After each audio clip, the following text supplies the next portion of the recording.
शाम को छोटी बहू अनामिका ऑफिस से आई और कपड़े बदलकर फटाफट उसने अपनी सास के लिए चाय बनाई। जब वो चाय लेकर अपनी सास के कमरे में गई तो उसने देखा कि वहाँ पर वो नहीं थी। फिर उसने कई बार अपनी सास को आवाज़ दी, लेकिन वो नहीं बोली। तो उसने बाथरूम में झाँक कर देखा तो उसके पैरों तले से ज़मीन खिसक गई, क्योंकि वे तो बाथरूम में बेहोश हो गई थी। अनामिका बहुत ही ज़्यादा घबरा गई। उसने तुरंत अपने पति को फ़ोन किया। पति और जेठ दौड़े दौड़े आए। जरूर दोपहर में नहाते वक्त माँ का पैर फिसल गया होगा और सिर लोहे के नल से टकरा गया होगा। अनुपमा जी के छोटे बेटे ने ऐसा अनुमान लगाया, पर अभी सांस चल रही थी। जल्दी चलो कार्तिक, अभी हम अपनी माँ को बचा सकते हैं। अनामिका, तुम जाकर जरा एम्बुलेंस वाले को फ़ोन करो। तब तक हम माँ को बिस्तर पर लिटाते हैं। हाँ, मैं अभी फ़ोन करती हूँ। घबराई हुई अनामिका ने तुरंत एम्बुलेंस वाले को कॉल किया। आनन फानन में माँ को पास के सिटी हॉस्पिटल ले जाया गया। उन्हें तुरंत इमरजेंसी में एडमिट कर लिया गया। ब्रेन हेमरेज का केस था। माँ को वेंटिलेटर पर आईसीयू में रखा गया। तब तक बड़ी बहू कावेरी भी ऑफिस से अस्पताल आ गई। उसके दोनों लड़के ट्यूशन के बाद घर पहुंच गए थे। अनामिका की बिटिया माँ के साथ ही हॉस्पिटल में थी। सब कुछ इतना अचानक हुआ कि किसी को कुछ सोचने का अवसर ही नहीं मिला था। आज से करीब 20 साल पहले अनुपमा जी अपने पति मनोहर और 2 बेटों के साथ इस शहर में आई थी। उन्होंने कामिनी कुंज कॉलोनी में अपना घर खरीदा था। ये एक पॉश कॉलोनी थी। आस पड़ोस भी अच्छा था। जिंदगी सुकून से गुजर रही थी। पर करीब 15 साल पहले मनोहर जी नहीं रहे। एक एक्सीडेंट में वो इस दुनिया को छोड़कर चले गए थे। मनोहर जी के चले जाने का अनुपमा जी को बहुत ही ज़्यादा दुख था, लेकिन फिर भी उन्होंने हिम्मत नहीं हारी और अनुपमा जी ने बखूबी अपना दायित्व निभाया। अपने दोनों बच्चों को कभी किसी चीज़ की तकलीफ नहीं होने दी। दोनों बेटों को अच्छी शिक्षा दिलाई। वे खुद भी सरकारी नौकरी कर रही थी। पैसों की कोई कमी नहीं थी। उन्होंने घर को और थोड़ा बड़ा करवाया। 2 फ्लोर और बनवा लिए और फिर अच्छे घरों में बेटों की शादी करा दी। बेटों की शादी के बाद ग्राउंड फ्लोर में वे अकेले रहने लगी। ऊपर के दोनों फ्लोर में उनके दोनों बेटे अपने परिवार के साथ रहते थे। बेटे बहू माँ का पूरा ख्याल रखते, खासकर छोटी बहू अनामिका सास का कुछ ज़्यादा ही ख्याल रखती थी। अनामिका को अपनी सास में अपनी माँ दिखाई देती थी, इसीलिए अनामिका उनको बहुत प्यार करती थी और अनुपमा जी भी अनामिका को बहुत प्यार करती थी। अनामिका फर्स्ट फ्लोर पर रहती थी, इसीलिए फटाफट चाय नाश्ता खाना आदि बनाकर सास को दे आती। शाम को बड़ी बहू के दोनों बेटे भी अक्सर दादी के पास ही खेलने लगते और चाची के हाथ के बने एक स्नैक्स का मज़ा लेते। 2 साल पहले दोनों बेटों ने अपना नया स्टार्टअप शुरू किया था। दोनों इस पर काफ़ी मेहनत कर रहे थे। दोनों बहुएं काम पर जाती थी, इसीलिए दिन भर घर से बाहर रहती थी। रिटायरमेंट के बाद से अनुपमा जी पीछे से उनके बच्चों का पूरा ख्याल रखती। खासकर छोटी बहू की बिटिया तो उनकी गोद में ही बड़ी हुई थी। हादसे के बाद पूरा परिवार स्तब्ध था। 3-4 दिन अनुपमा जी अस्पताल में ही रहीं। पूरे परिवार का रूटीन ही बदल गया। अनुपमा जी घर में होती थी तो सब कुछ कायदे से चलता था। बेटे बहू किसी में भी इतनी हिम्मत नहीं थी कि अनुपमा जी की बात को काट सके। खैर, अनुपमा जी ने भी हमेशा अपने बेटे और बहू के लिए अच्छा ही सोचा। अगर उनमें से कोई भी कुछ गलत करता तो अनुपमा जी बहुत प्यार से समझा देती थी। दोनों बहुओं को बच्चों की चिंता नहीं रहती थी। बच्चे स्कूल और ट्यूशन से जल्दी भी आ जाते तो तुरंत दादी के पास पहुंच जाते। घर में किसी भी चीज़ की कोई परेशानी नहीं होती। दादी हमेशा सबके लिए हाजिर रहती। पर आज दादी ही परेशानी में थी तो जाहिर है पूरा परिवार परेशान था। चौथे दिन डॉक्टर ने आकर सॉरी कह दिया। अनुपमा जी बच नहीं सकी। 2-3 दिन घर में मातम पसरा रहा। दूर दूर से रिश्तेदार आए थे। धीरे धीरे सब चले गए। लगभग 1 महीना ही गुजरा होगा। फिर शुरुआत हुई एक खास मसले पर बहस की। मसला था संपत्ति का बंटवारा। माँ ने कोई वसीयत जो नहीं छोड़ी थी, पर दीदी आपके बच्चे जब छोटे थे तब यदि माँ नौकरी करती थी तो इसमें मेरा क्या दोष? मेरी बच्ची को माँ ने पाला, मैं मानती हूँ, मगर ऐसा करने में माँ को खुशी मिलती थी, बस इतनी सी बात है। इन बातों का संपत्ति से क्या संबंध? देख अनामिका, तू हमेशा बहुत चालाक बनती फिरती है। भोली सी सूरत के पीछे कितना शातिर दिमाग पाया है तुमने, ये मैं भली भांति जानती हूँ। चुप करो कावेरी, चलो मेरे साथ। इस तरह झगड़ने का कोई मतलब नहीं। चलो यहाँ से। बड़ा भाई बीबी को खींचकर ऊपर ले गया। कावेरी को दोनों बेटे भी अपनी माँ की इस हरकत पर बहुत ही ज़्यादा हैरान थे। वे भी चुपचाप अपने अपने कमरों में जाकर पढ़ने लगे। अनामिका की आंखें डबडबा आईं। पति ने उसे सहारा दिया और अपने घर का दरवाज़ा बंद कर लिया। कावेरी की बातों ने उन दोनों को गहरा संताप दिया था। अनामिका अपनी जेठानी के व्यवहार से बहुत ही ज़्यादा हैरान थी। कुछ दिन इसी तरह बीत गए। अब बड़ी बहू कावेरी ने अनामिका से बातचीत करनी बंद कर दी। वो केवल अनामिका के लिए व्यंग किया करती। अनामिका उनकी बातों का जवाब नहीं देती थी, वो चुपचाप सुन लेती थी। लेकिन जब बहुत ज़्यादा हो जाता तो कभी कभी बोल देती थी। तीनों बच्चे भी सहमे सहमे से रहते। दोनों परिवारों में तनाव बढ़ता ही जा रहा था। वक्त यूं ही गुजर रहा था। संपत्ति के बंटवारे का मसला अधर में लटका रहा। एक दिन कावेरी का छोटा बेटा ट्यूशन के बाद पहले की तरह अपनी चाची अनामिका के पास चला गया। अनामिका ने पकौड़ियाँ बनाई थी। वो बहुत ही प्यार से बच्चे को चाय और पकौड़े खिलाने लगी। तब तक कावेरी ऑफिस से वापस लौटी तो बेटे को अनामिका के पास बैठा देखकर उसके बदन में आग लग गई। वो आपे से बाहर होती हुई चिल्लाई, खबरदार जो मेरे बच्चे को कुछ खिलाया। पता नहीं कैसा मंत्र पढ़ती है। पहले माँ जी को अपना शागिर्द बना लिया था, अब मेरे बच्चे के पीछे पड़ी हो। ये सुनकर अनामिका भी बौखला गई। वो गरज कर बोली, दीदी थोड़ा सोच समझ कर बोलिए। और हाँ दीदी, ऐसे बेतुके इल्ज़ाम तो मुझ पर लगाना ही मत।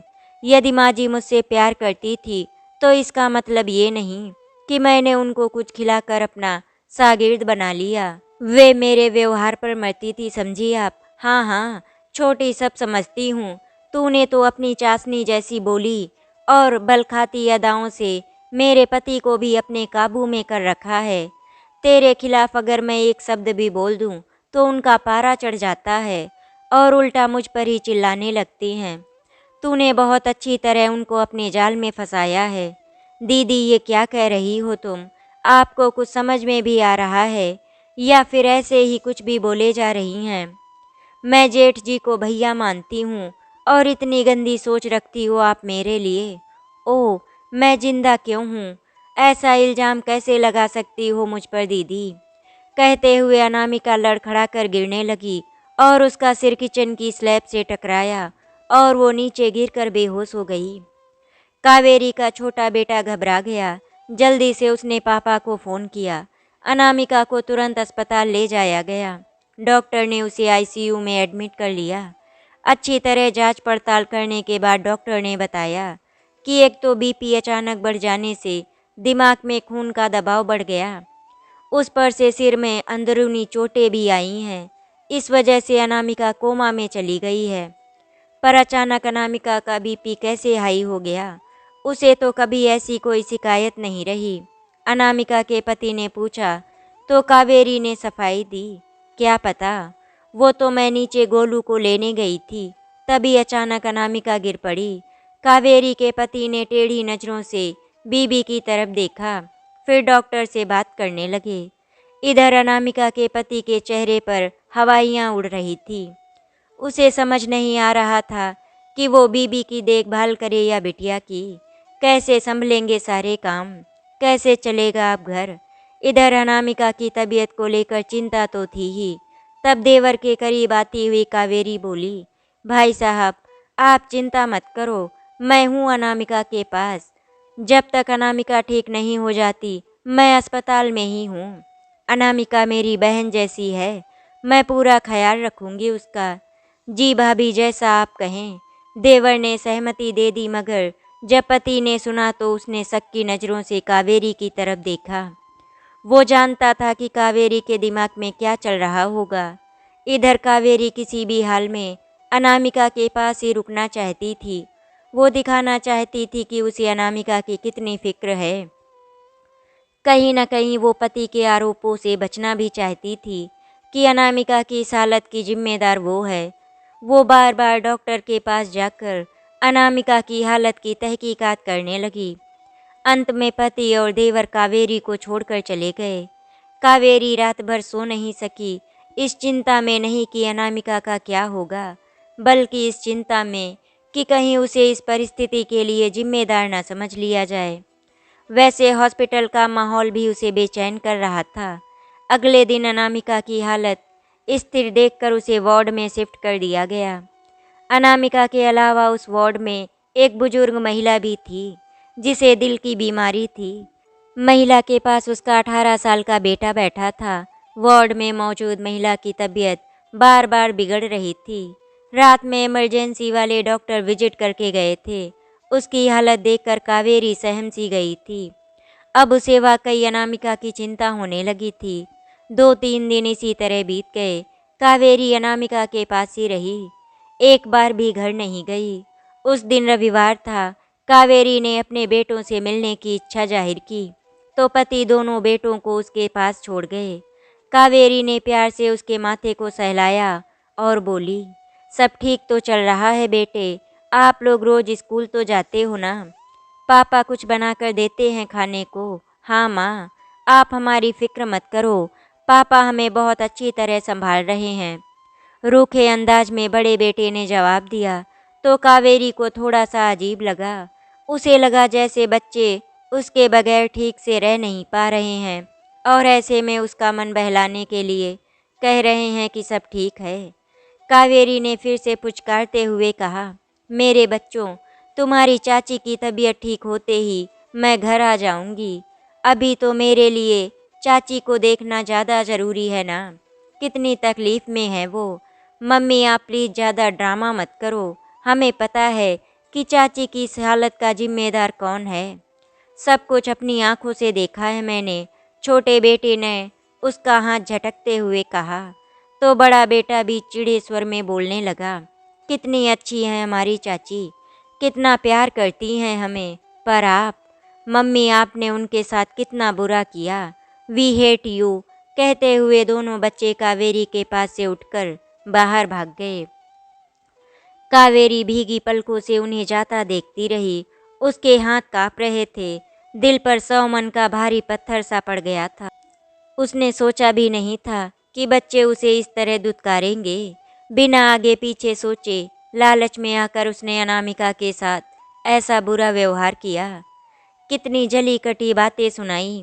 वे सब बातें बच्चों के दिमाग में इस तरह छप गई थी कि अब वो बच्चे उसके वजूद को ही धिक्कार रहे हैं। कावेरी ने आंखें बंद कर ली। आंखों से आंसू गिरने लगे। पुरानी बातें एक एक कर उसके जहन में उभरने लगी। अपने बच्चों की नज़रों में इतनी नीचे गिरकर कैसे जिएगी वो। सच में अनामिका ने तो कभी भी उससे ऊंचे स्वर में बात तक नहीं की थी। उसने हमेशा अनामिका को सिर्फ और सिर्फ सुनाया ही था। उसके मधुर व्यवहार का उपहास उड़ाया। उस पर इतना गंदा इल्ज़ाम लगाया। तभी बगल वाली बुजुर्ग महिला की सांसें उखड़ने लगी। डॉक्टरों की टीम आई और उस महिला को आईसीयू में ले जाया गया। उसका बेटा भी पीछे पीछे तेजी से निकल गया। इस सारे घटनाक्रम के फलस्वरूप कावेरी के दिमाग पर एक अजीब सा सदमा लगा था। वो बैठी बैठी चीखने लगी। उसे लगा जैसे अनामिका शरीर छोड़कर बाहर आ गई है और उसकी तरफ हिकारत भरी नज़रों से देखती हुई दूर जा रही है। कावेरी को एहसास हुआ जैसे वो पूरी तरह अकेली हो गई है। सब उस पर हंस रहे हैं और वो ज़ोर ज़ोर से रोने लगती। रोती रोती बेहोश हो गई। जब आंखें खुली तो खुद को बेड पर पाया। पास में डॉक्टर खड़े थे, दूर पति भी खड़े थे। उसने तुरंत अपनी आंखें बंद कर ली। वो अंदर से इतना टूटा हुआ महसूस कर रही थी कि उसे पति से आंखें मिलाने की हिम्मत नहीं हो रही थी। तभी उसने सुना कि डॉक्टर उसके देवर से कह रहे थे कि अनामिका की सर्जरी करनी पड़ेगी। सर्जरी, दवा और हॉस्पिटल के दूसरे खर्च मिलाकर करीब 15-20 लाख रुपए तो लग ही जाएंगे। पर अनामिका को ठीक करने के लिए ये सर्जरी करानी बहुत ज़रूरी है। डॉक्टर की बात सुनकर देवर काफ़ी परेशान दिख रहा था। कावेरी जानती थी कि उसके देवर के पास अभी 2-3 लाख रुपए से अधिक नहीं हैं, क्योंकि हाल ही में उसने अपनी सास की हार्ट सर्जरी में करीब 10 लाख रुपए लगाए थे और वो पूरी तरह खाली हो चुका था। कावेरी हिसाब लगाने लगी कि उसके पति के पास भी 4-5 लाख रुपए से ज़्यादा नहीं निकल सकेंगे। वैसे भी दोनों भाइयों ने अपनी आधी से ज़्यादा जमा पूंजी बिजनेस में जो लगा रखी थी। तभी कावेरी को अपने जेवर का ख्याल आया। कुल मिलाकर 7-8 लाख रुपए के जेवर तो थे ही उसके पास। बाकी के रुपए कहाँ से आएंगे, वो इस सोच में डूब गई। तब उसे अपनी बड़ी बहन का ख्याल आया। उससे थोड़े जेवर ले सकती है, कुछ रुपए अपने भैया से उधार भी मिल सकते हैं। डॉक्टर के जाने के बाद दोनों भाई आपस में बातें करने लगे। छोटे ने उदास स्वर में कहा, भैया डॉक्टर तो इलाज के लिए इतना लंबा चौड़ा खर्च बता रहे हैं, कहाँ से लाऊंगा मैं इतने रुपए। हाँ कार्तिक, इतने रुपए तो मेरे पास भी नहीं, समझ नहीं आ रहा क्या करें। तभी बेड पर लेटी कावेरी उठ बैठी और बोली, देवर जी आप चिंता मत करो, रुपयों का इंतजाम मैं करूंगी। आप बस डॉक्टर को सर्जरी के लिए हाँ बोल दो और 2 दिनों की मोहलत ले लो। मगर भाभी आप 2 दिनों के अंदर रुपए कहाँ से लाएंगी? देवर जी मेरे गहने किस दिन काम आएंगे? फिर भी रुपए कम पड़े तो दीदी या माँ के जेवर भी मिला लूँगी। मेरे भैया से कुछ कैश रुपए भी मिल जाएंगे। कावेरी की बात सुनकर देवर मना करने लगा। कावेरी के पति ने भी टोका, कावेरी उनसे रुपए लेना ठीक नहीं होगा। और फिर तुम्हारे जेवर, तुम तो कभी उन्हें हाथ तक नहीं लगाने देती। अपने जेवर तो तुम्हें जान से प्यारे थे। प्यारे तो हैं, पर अनामिका की जान से प्यारे नहीं। कावेरी ने कहा तो दोनों भाई उसे आश्चर्य से देखने लगे। कावेरी ने 2 दिन के अंदर ही 20 लाख रुपए इकट्ठे कर लिए। अनामिका की सर्जरी हो गई। सर्जरी सफल रही। 15 दिन अस्पताल में रहने के बाद अनामिका घर आ गई। अब भी उसे काफ़ी कमजोरी थी। इस दौरान करीब 1 महीने तक कावेरी ने पूरे दिल से अनामिका की सेवा की। कावेरी ने अपने बच्चों के साथ अनामिका की बेटी को भी संभाला। इस भाग दौड़ में कावेरी का वजन काफ़ी कम हो गया था। एक दिन अनामिका से मिलने उसकी बहन आई तो उसने कावेरी को आश्चर्य से देखते हुए कहा, अरे कावेरी दीदी, तुम्हारा वजन तो आधा रह गया। इस पर हंसती हुई कावेरी बोली, हम दोनों जेठानी देवरानी का वजन मिला लो तो उतना ही वजन मिल जाएगा जितना पहले मेरा हुआ करता था। ये सुनकर अनामिका की आंखें खुशी से भीग उठी और वो उठकर कावेरी को गले से लगा लेती है। दोनों लड़के भी प्यार से अपनी माँ की तरफ देखने लगे।